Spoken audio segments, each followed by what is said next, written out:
Certo, então, para a gente dar continuidade aqui sobre essa questão da justiça e injustiça, né? E nessa aula finalizar esse tópico da justiça e injustiça.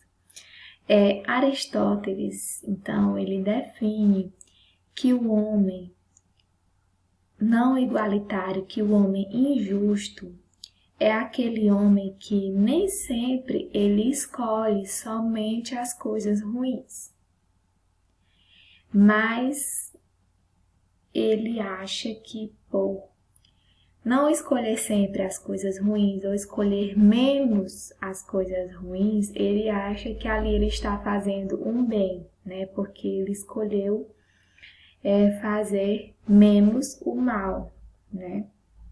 Então, mas mesmo assim, para Aristóteles, esse ainda é um homem injusto, porque ele sabe que ele está escolhendo as coisas ruins, mas na cabeça dele, por ele escolher menos, né, ele está sendo justo, mas ele não está, segundo Aristóteles, porque ele ainda está prejudicando alguém, né? Então, ele estabelece que o injusto é aquele que não obedece à lei. E assim, esse injusto, ele não obedecerá à justiça de fato, né? Ao justo. Então, todas as coisas lícitas, elas são justas e elas são previstas em lei, segundo Aristóteles. E as várias coisas ilícitas, as várias coisas erradas, elas também estão previstas na lei, mas são aquelas que estão lá previstas em lei como errado, ou aquelas coisas que prejudicam as coisas justas que estão previstas na lei, né? E aí a gente pode falar que essas várias coisas lícitas que estão previstas na lei como certas, elas montam as regras da justiça.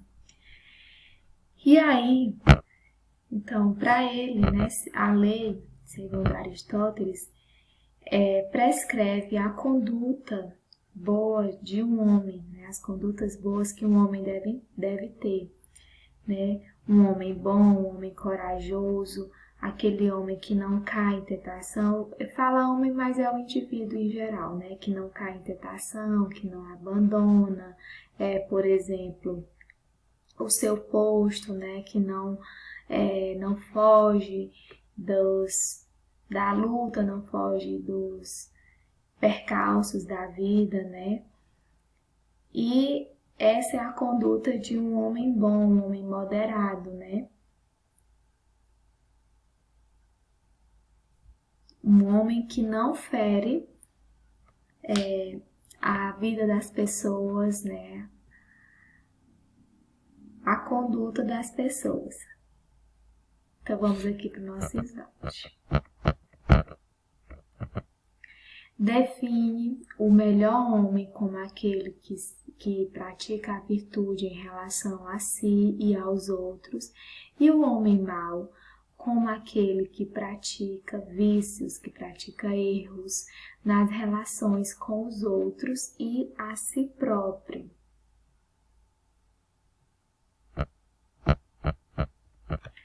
E aí nesse outro slide a gente tem que Aristóteles diz que da mesma forma que a lei que prescreve conduta com ações que servem de exemplo ao resto das virtudes, devem também proibir os vícios, ou seja, os erros. Logo, se a lei tiver sido corretamente produzida e promulgada, ela alcançará o seu destino, né? Então, o que quer dizer isso? Quer dizer que se a lei ela foi bem feita, né? Ela terá uma efetividade para conduzir às virtudes, bem como para afastar os erros de um homem virtuoso. Então, a justiça é uma virtude perfeita, né? Ainda que se destine a determinados homens e não a todos os homens. porque a justiça ela é considerada, de modo geral, uma virtude principal, tá? Ela não é nem maior e nem menor do que todas as virtudes, tá bom? A justiça, segundo Aristóteles, né? Então, ele fala que a justiça é uma virtude perfeita por ela ser a prática da virtude perfeita. É uma virtude que busca beneficiar não só aquele homem que detém ela, né, que está praticando a justiça, mas também os outros indivíduos. Então, o indivíduo, a mulher que é virtuoso, é realmente aquele que consegue praticar a virtude tanto a si quanto aos outros, certo? E por que isso, né? Porque há pessoas, né, que se dizem justas, que se dizem virtuosas, mas não conseguem praticar essa virtude em relação a outras pessoas. Só consegue praticar o bem quando é relacionado a si. Então, essa pessoa que só consegue praticar o bem quando é relacionado a si, ele não é uma pessoa virtuosa, não é uma pessoa justa, né? Porque para você ser justo, para você ser virtuoso, você tem que praticar a reciprocidade, né? Então, você tem que ser bom para si, mas também para os outros, né? Segundo Aristóteles.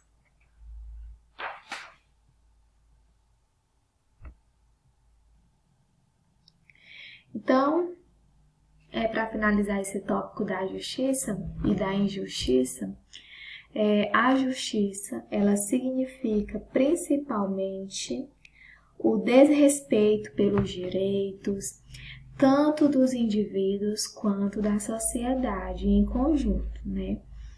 E isso pode ser visível de diversas formas. Alguns